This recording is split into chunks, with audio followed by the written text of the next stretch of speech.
a wealthy nobleman with a distinctive blue-black beard who married multiple women, each of whom mysteriously disappeared. A forbidden room containing the bloody corpses of his previous wives. A new bride whose curiosity nearly costs her life, only to be saved at the last moment by her brothers. You think you know the story of Bluebeard, a cautionary tale about the dangers of female curiosity and disobedience. But what if I told you this wasn't a fairy tale at all?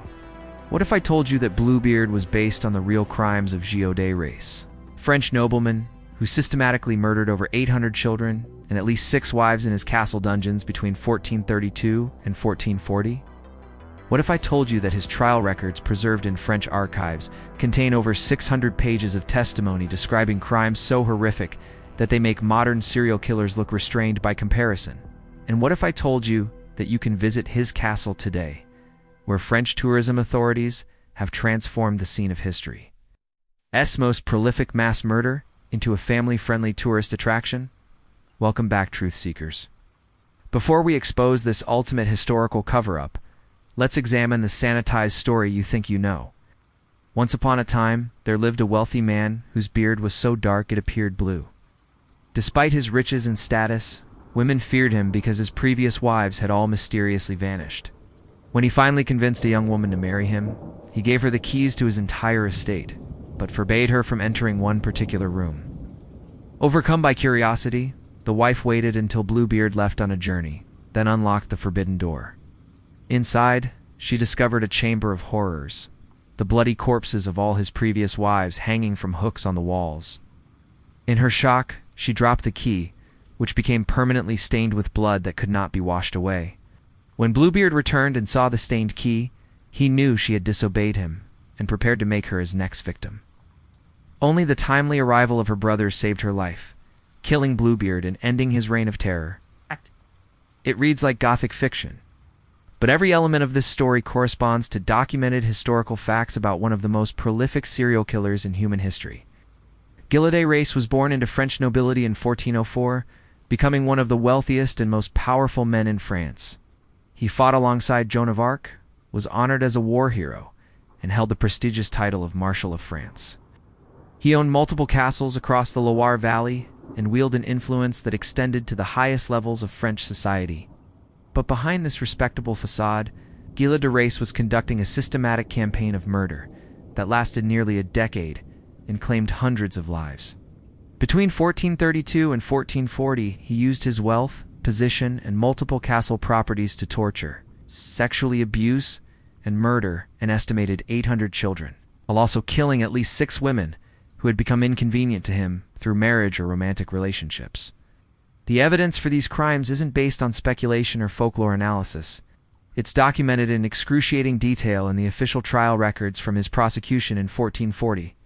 These records, preserved in the Archives Nationales in Paris and the Archives in Nantes, contain testimony from 142 witnesses, detailed confessions from Gilles himself, and physical evidence that included the discovery of children's remains in his castle dungeons. The trial began on October 13th, 1440. After years of local complaints and investigations that the church and French nobility had tried to suppress, the charges included murder, sodomy, heresy, and invoking demons. But it was the testimony about his treatment of children that shocked even medieval audiences accustomed to violence. Witness after witness described how Gilles would purchase children from impoverished families or have them kidnapped from the surrounding countryside. Parents testified about sons who had disappeared after being promised employment or education at the castle. Servants described seeing children taken to the dungeons and hearing their screams for days before silence fell. Most horrifically, some witnesses described being forced to assist with the disposal of bodies and the cleanup of torture chambers. Gilles' own confessions, recorded verbatim by court scribes, provide details so disturbing that many historians have argued they should not be publicly accessible.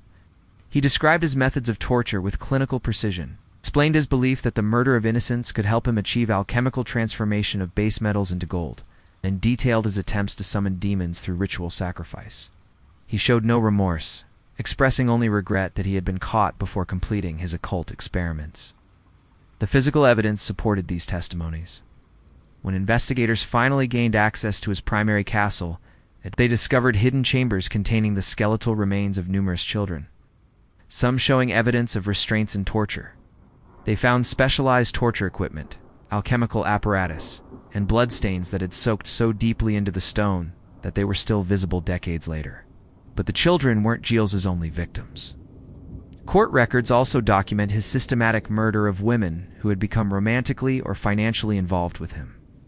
Unlike the random targeting of children, these killings followed a specific pattern that matches the Bluebeard story almost exactly. Gilles would identify wealthy women, often widows or heiresses, and court them with extravagant displays of wealth and status.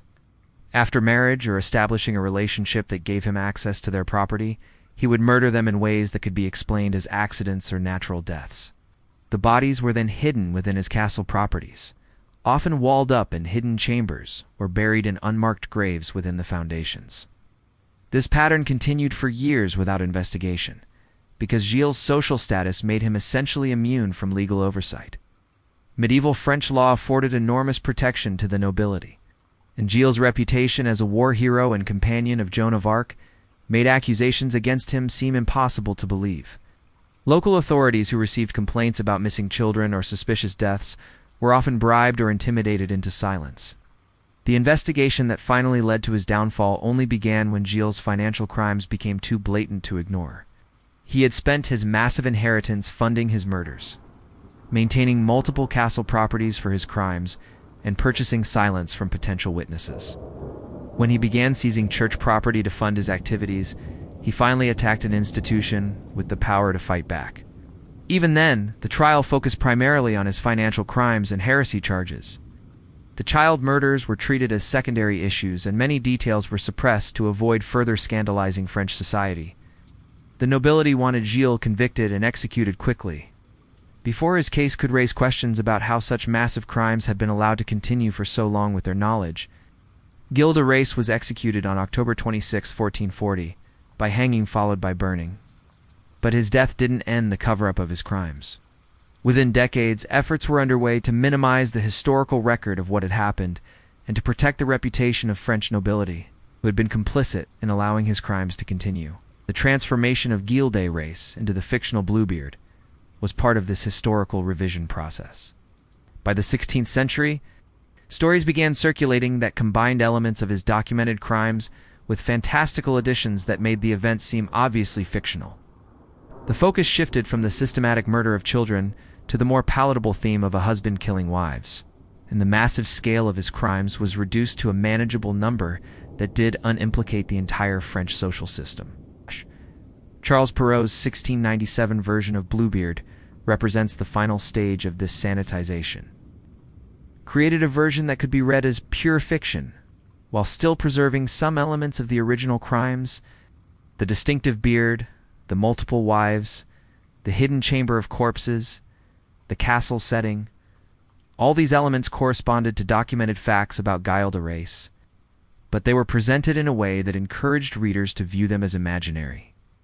Most importantly, Perrault shifted the moral focus of the story, from the crimes of a powerful predator to the supposed failings of his female victims.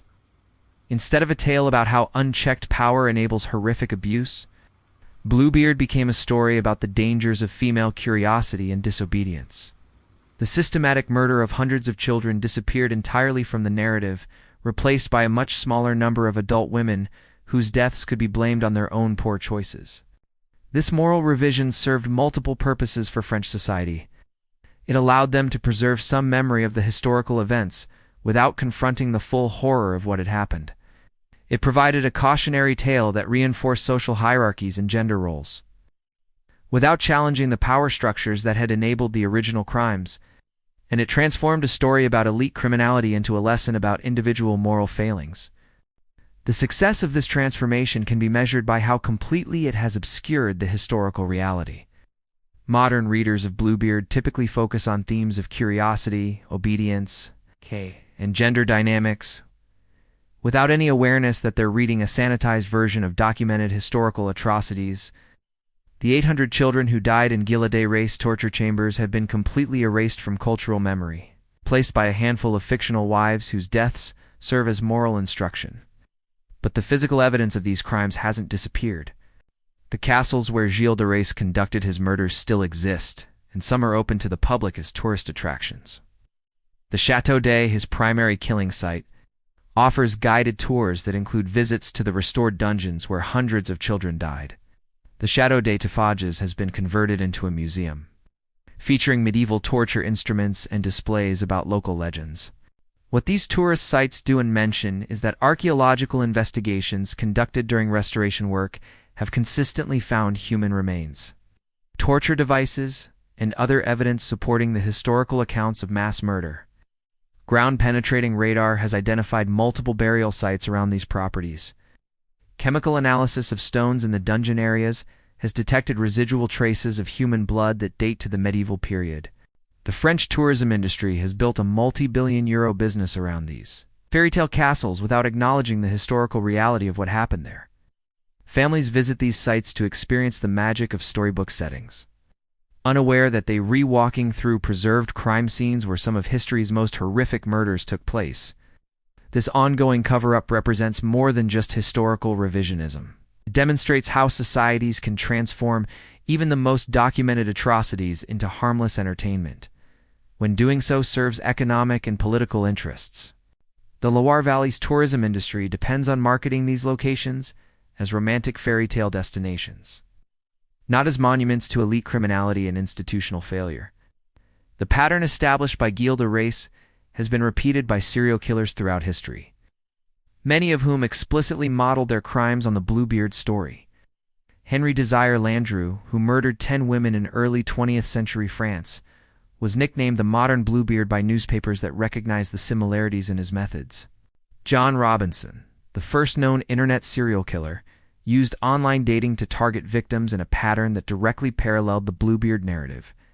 Modern criminal profilers study the Gilles de Rais case as one of the earliest documented examples of several patterns that remain common among serial killers today: his use of wealth and social status to access victims, his exploitation of institutional protection to avoid investigation, his combination of sexual violence with ritualistic behavior, and his ability to maintain a respectable public persona while conducting systematic murder.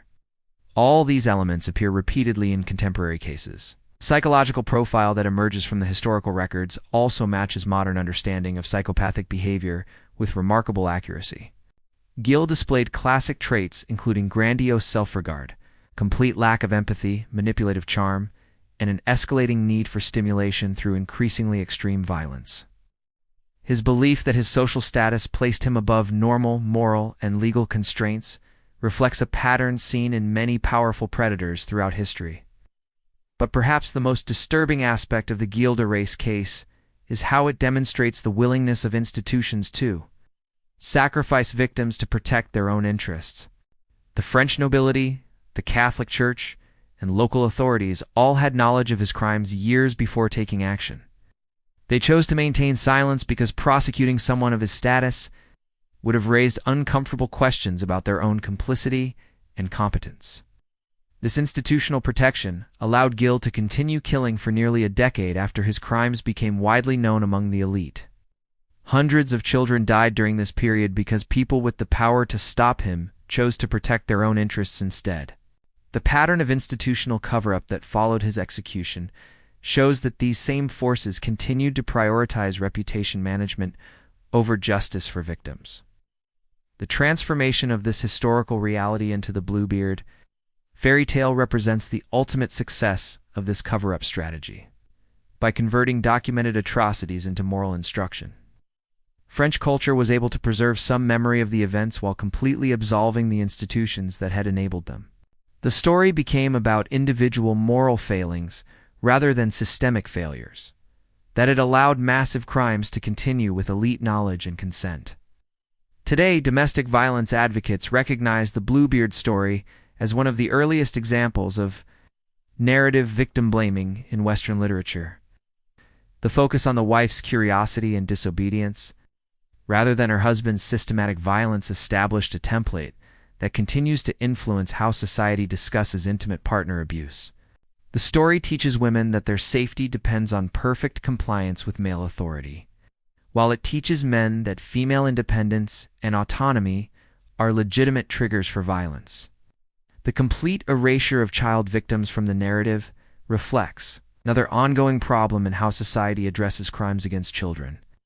The 800 children murdered by Gilles de Rais have no memorial, no recognition, and no justice. Their deaths have been transformed into entertainment, their suffering commodified for tourism revenue, and their stories completely forgotten in favor of a sanitized version that focuses on adult victims whose deaths can be moralized as cautionary tales. This pattern of prioritizing comfortable myths over uncomfortable truths continues to shape how modern society addresses elite criminality. When powerful people commit systematic crimes, the focus often shifts to individual failings and personal responsibility rather than examining the institutional structures that enable such abuse. Victims are forgotten or blamed, while systems of power work to minimize accountability and preserve their own legitimacy. The Bluebeard story matters because it shows how completely historical atrocities can be transformed into harmless entertainment when doing so serves powerful interests. It demonstrates that even the most documented crimes can be forgotten, even the most obvious patterns of institutional failure can be ignored, and even the most vulnerable victims can be erased from memory. Yet the evidence is still there, buried in archives and preserved in stone. The trial records of Gilles de Rais remain available for anyone willing to confront the reality of what happened. The archaeological evidence continues to emerge from ongoing investigations at his former properties. The pattern of his crimes continues to appear in modern cases that law enforcement agencies study for insight into predatory behavior.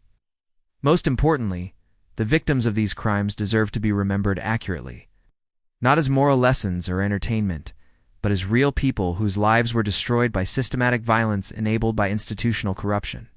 The 800 children who died in Gilles de Rais's torture chambers, the women whose murders were hidden to protect his reputation, and the countless families whose suffering was ignored to preserve elite interests. They all deserve better than to have their stories transformed into fairy tales. The next time you encounter the story of Bluebeard, remember that you're not reading fiction. You're reading the sanitized remains of one of history's most documented cases of systematic murder, transformed into entertainment to protect the institutions that enabled it.